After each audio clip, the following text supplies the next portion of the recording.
Hello everyone. Having bad luck every once in a while is essentially just part of sim racing and just racing in general. But sometimes the luck just keeps piling on, and this was one of those weeks. I really wanted to, get a nice race so I could do a race review for this week.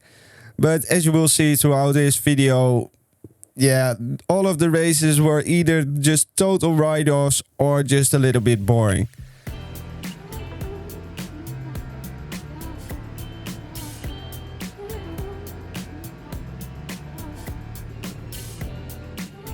It was at this moment that he knew. He fucked up. And this race perfectly symbolizes how my week was going, because of course you can say it was your own fault, it was my own fault, I saw the yellow flags, but still it's just super unlucky. And so here we are for the first race of the week. I am in the LMP3 on Interlagos. I just wanted to try it out, get a little bit more confident and more experience with the LMP3. I was in the lead of this race, split one, it was all looking very positive until I outbrake myself here while trying to fuel save, go extremely deep, and while I do manage to keep it on the track as you can see and continue driving, I am now in P3, and as a result I couldn't really just cruise anymore, I now really had to push. And just a few laps later I am now behind Mr. Witteveen. I had a bit more pace than him, but he was also keeping it very nice and clean. I was just waiting for him to make a mistake or just to find some nice gap to pass him. And while I'm still fuel saving here, I go deep again. This time I do manage to keep it on the track, but once I floor the throttle to actually get some nice corner speed, bam, I just lose the car into the wall.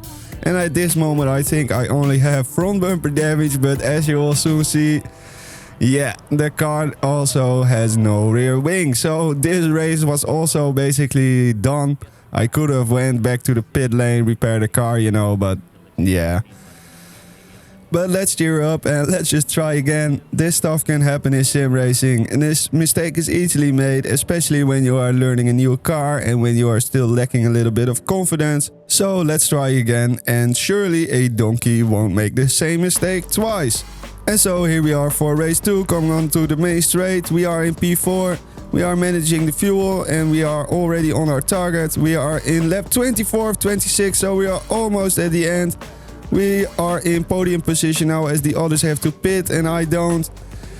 And here we come into T1. I brake correctly, but I go onto the throttle a little bit too early. And again, really hard into the wall. And I wanted to go back on the throttle, but as you can see, it's not possible because my engine is red. My car is just fully broken. No real way to get back to the pits or anything. This race was just done with 1 minute to go on the clock. So this was really painful. And so later that evening I joined Nick Harper for race 3 on Le Mans in the GT3s, back to my happy old hunting ground. And as you can see, I qualified in 22nd position, which is absolutely horrendous for me. I didn't have any confidence with this Lexus, I didn't have any pace, and if I wanted to salvage anything from this race, it would legit have to be a recovery drive from the back. And so let's see how many positions we can make up. Here we are coming into T1 as the BMW of Mr. Kasparczyk goes insanely deep, but he still makes the corner. I'm just glad to be alive to keep it clean, and as you can see there's carnage in front. I go onto the brake into lead, there's a little bit of gaggle here and the Ford just runs into me like okay, I was there, but fine, I yield to him. We are now still in P19, there is a little bit of damage on the car, but it's absolutely fine. As we are heading into Tertre Rouge, obviously extremely important to get a good exit, and this Beamer was just going a little bit slow, so I decided to chuck it up the inside. This actually pays off because as you can see the Ford of Mr. Skoro is actually quite slow, but Mr. Kasparczyk has to yield, probably he got an illegal overtake. And we are now 3 wide, all jostling for position, heading into the first PlayStation chicane. And luckily the BMW of Mr. Kasparczyk decides to yield a little bit, so we are now 3 line astern heading into the first PlayStation chicane. But as I had a nice run on Mr. Skoro, I'm just showing myself up the inside here, but he goes extremely deep on the braking, he overshoots a little bit, goes off the track. I go wide to yield him all the space, and as you can see here, If I didn't do that, he would have run into me. But you can also see that the game pays me back with a nice illegal overtake, and I have to yield this position. Obviously, we are on a straight, so it's extremely difficult to do this. I'm just lifting the throttle by the most minimal amount possible, and as you can see, he is slowly coming across me. And the beamer of Mr. Kasperczyk is now also going past me again. Hello there. You most likely already know what I am about to ask, but if you enjoyed this video, please like it. If you have something nice to say about it, please leave a nice comment. And if you haven't already, please subscribe. Thank you very much. And honestly, just because I want to keep my nose clean, I go up the inside here. But then Mr. Kasperczyk also goes up the inside. We are 3 wide coming into the second Mulsanne chicane, and he just spins out. I don't know if there was any contact between us. I don't think so, but yeah, he just spins out in front of me. Luckily, we are able to keep it on the track, avoid him, 0 damage, and it is now time to chase down Mr. Scoro ahead. And while I was able to catch up a little bit more positions back into P9 by the end of the race, which is honestly a pretty good result. The race was mostly, kind of boring, where I was only overtaking people on the straights, so there was no real fun gameplay to show here. I didn't also have the pace, to really catch up with the top guys. Nick was still ahead of me. He was doing some very nice pace. But after my day-long escapades with the LMP3, my GT3 skills were way worse. They're just way worse. So I thought to myself, let's just do another race in the GT3, see if we can make a nice comeback. And so here we are for race 4, back again. We qualified a bit better and we are in 7th position already in lap 2. So this race is looking a lot better. I'm chasing down the Lamborghini of Mr. Meyer ahead here. And as you can see in the distance, it's barely visible, but there's some smoke actually, and the yellow flags are actually showing. But the second they turn into the corner, this is what I see. And yeah, there's just no way for me to react. You obviously saw this in the intro clip. And I'm 100% sure that there will be someone in the comments now, yeah, you saw the yellow flag, you had to lift, but I couldn't see him at all. I legit thought he would be in the chicane somewhere. And here we go, he crashed out. And while he's still in the middle of the racing line, he just starts typing. He's still typing, and bam, there I am. Like, he had so much time to remove his car from the track while he was legit saying this shit. Like, please, man, it's fine that someone ruins your race, but just don't ruin another guy's race, please. And so here we are a day later again for race 5. I wanted to take my revenge again.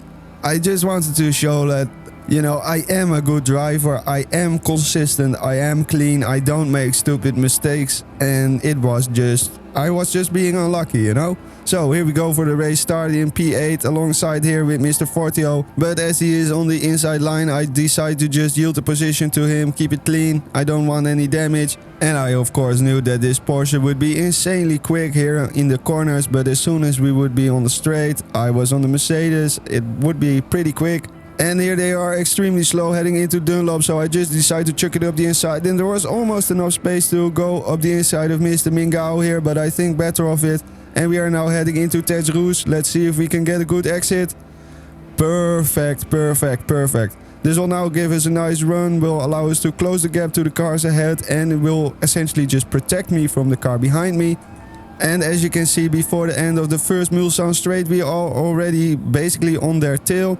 I decide to give them a bit of space, but as I do so, I go way too deep. I have to chuck it down the inside, but honestly, there was 0 contact and I managed to keep it on the track. So yeah, it was honestly just a good overtaking maneuver, even though it was completely unintentional. I am now still behind Mr. Mingao ahead.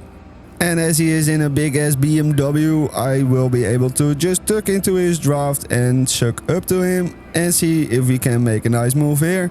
We have a very nice amount of overspeed, so we are able to get the move done. And we are already into P7 as there is some carnage in front. Oh, and I barely managed to avoid this Aston Martin. As with the luck I was having, I am just so happy with this. You can see it in my reaction. Now in P4, heading down to Virage de Mulsanne. They are fighting a little bit. This will obviously allow me to close the gap nicely. And as you can see, just like that, we are already on their tail. As the Ferrari doesn't have the best straight line speed, I will be able to close the gap to him here. And as you can see, I get a nice run. I go up the inside. And here he just squeezes me a little bit. This forced me to go off the track a little bit. And then again decides to give me an illegal overtake, which of course is really frustrating. I do yield the position back to him, but yeah, it's just kind of frustrating that I could have had the move done before Indianapolis, and now I have to sit behind him throughout the Porsche curves because he will be way faster around this part of the track.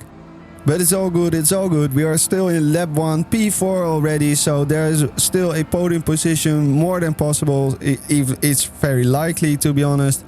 And if we are very quick, we might even be able to catch P1. So it was looking very good. And as you can see, even though with the straight line speed advantage I can get alongside the Ferrari here, he just has so much corner speed that he just drives away through the corners again. And this would then mean that the next opportunity would be on the Mulsanne straight. So I don't want to make any mistakes here. And of course I instantly go wide. I just take the track limits on the chin. I am now in 0.6 behind, so I'm not in the draw, so I have to close the gap again. So I am full push currently. And this corner of the track, I am so bad at it. I don't know why. I always clatter the curb on the inside, destabilizing my car. And yeah, it just sucks for the exit speed. But here they are fighting again, heading into the first corner. This obviously only works to my benefit, because as we are heading into the Dunlop section, I am now behind on their tail again, 0.3 of a second. So nicely in the slipstream. And as we are coming into Dunlop, this is the part of the track where I'm generally pretty good, very confident, good on the exit speeds.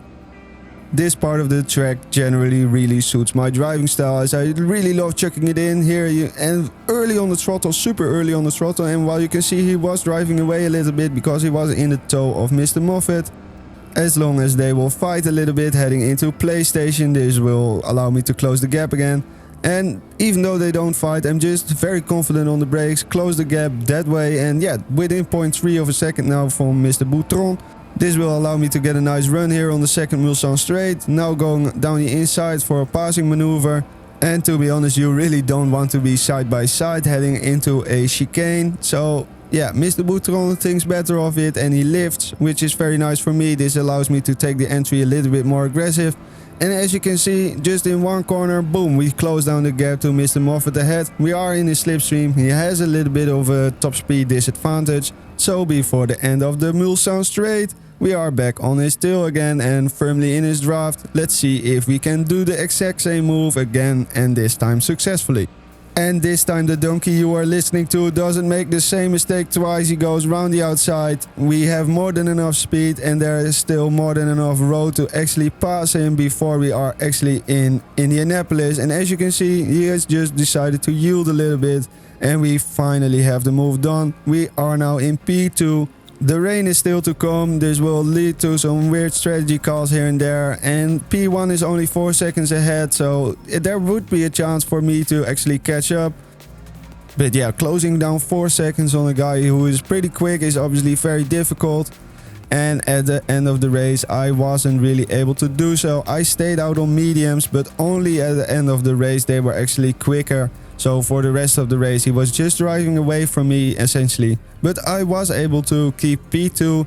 And even though we were in split 2 because of all of the DR I had lost, because of all of the DNFs I had done, I was still very happy with this result. Starting in P7, P8, I don't know exactly, and finishing in P2 without any incidents or any weird stuff, you know. It's just very nice result. And I thought, maybe my bad week is over, maybe the curse has been lifted. And so while I'm giving the GGs, I decided for the final race for this video, I would join Jack Palmer on Spa-Francorchamps with the LMP2s, the restricted ones. Yeah, I had to think about that for a bit.